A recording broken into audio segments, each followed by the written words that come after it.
Corruption Watch has released its latest report on graft. The report highlights corruption trends between January and June 2018. Over 2,000 cases have been reported to the organization during that period.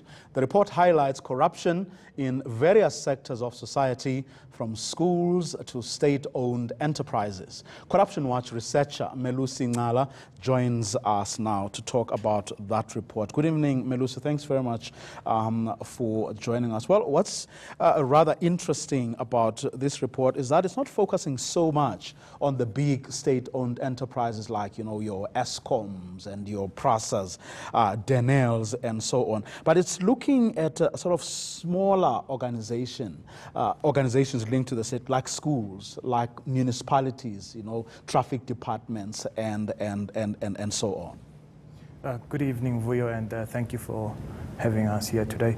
Yes, this is a report that many would say perhaps highlights what one would call quote-unquote petty corruption in many ways, but for the first time, and that's due to the number of reports that have increased in these sectors, we actually feature state-owned entities as a category in which we actually analyze and see what's happening.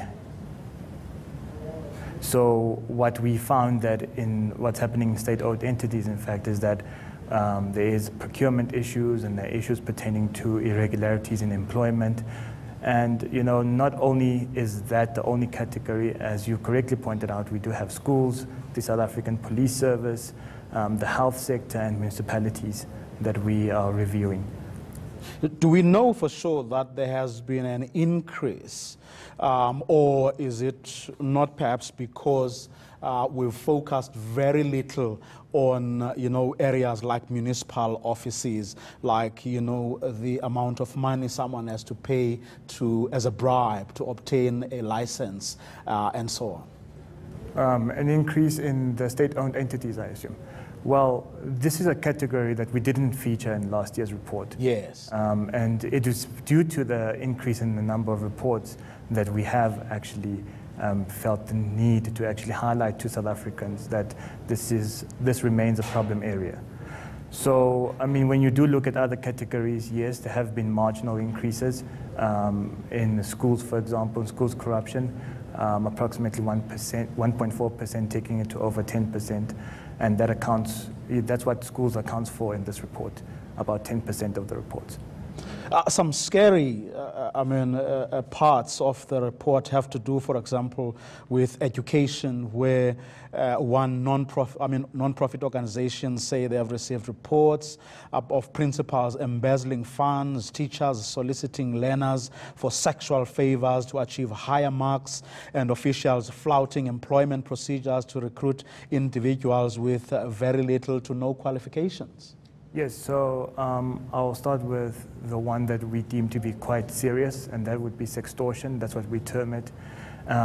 This is an act of criminality or corruption, if you so prefer, wherein teachers and principals are said to be asking for sexual favors in exchange for marks. This is what they do to our learners, and the reason why this is something that we're highlighting is because last year, this figure was at about 6.3%, and this time around it has increased to over 3% of the schools cases that we have received. And the number of people reporting municipal corruption, your report says, has grown by 2.6%. These include irregularities in departments like the licensing departments of municipalities. Yes, this is an area of great concern. When we think about municipals, these are an area of government that people like you and I have constant contact with. So, it is quite sad to see that procurement still plagues municipalities.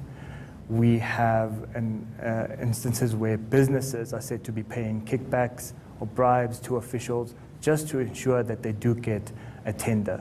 As far as employment goes, people are getting work opportunities just because of who they are associated or affiliated with. So these are usually political connections or people that are friends or family members of people who are already within the municipality.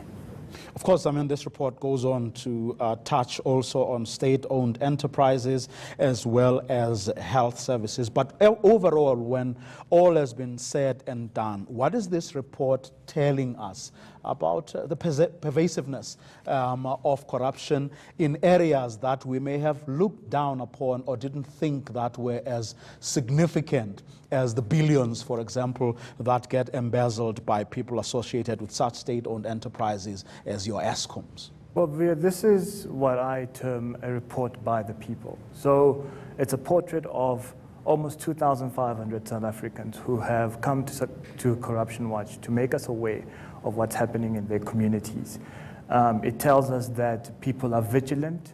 It tells us that people are willing to take or to make that effort to actually blow the whistle on corruption and to hold those whom we have entrusted with power to account.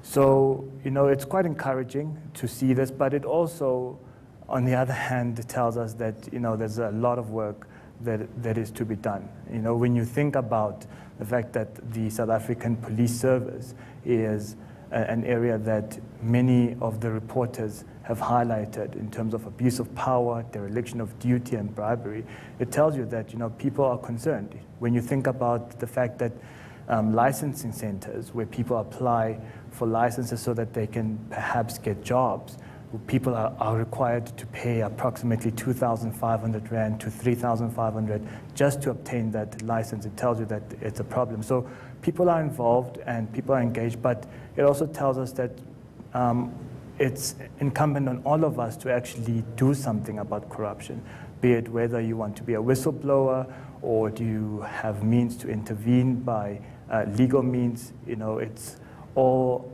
upon us to do something as South Africans. Very, very briefly before I let you go, Melusi, we know for a fact that at times blowing the whistle comes at a huge cost for many people. Yes, no, it does, but this is something that we take quite seriously as Corruption Watch. From the point when people contact us, whether it's via email or on our website or calls or people coming to our offices, we guarantee them anonymity because we understand the importance of their protection, that, you know, they are taking a risk on some level.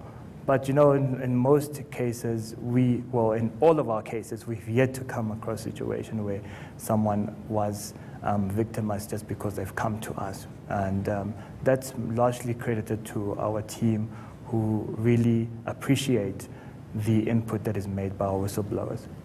Okay, that's what we're going to leave it. Thank you very much, Melusi Ncala, for speaking to us this evening.